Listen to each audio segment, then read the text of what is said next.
Na manhã desta terça-feira, 20 de maio de 2025, data em que se celebra o Dia Nacional do Técnico de Enfermagem, o Hospital Regional de Limoeiro promoveu a solenidade de encerramento da Semana da Enfermagem, uma programação especial dedicada a valorizar e reconhecer o trabalho dos profissionais da enfermagem no município. A iniciativa teve início no último dia 12 de maio, quando se comemora o Dia Mundial do Enfermeiro, e ao longo de uma semana ofereceu momentos de formação, acolhimento, homenagens e espiritualidade aos profissionais da área.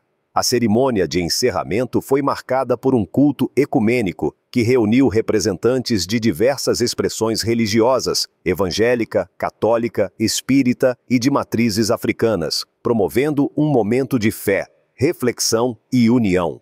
A celebração ressaltou valores essenciais para o exercício da enfermagem, como empatia, solidariedade, humanização e respeito à diversidade.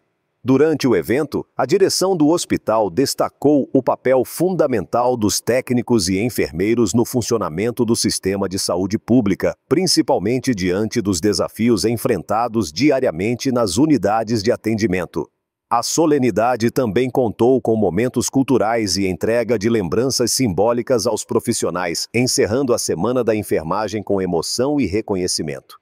Um dos momentos mágicos foi a apresentação dos alunos do projeto Música na Terra Amada, que homenageou os profissionais presentes com uma música clássica de Roberto Carlos.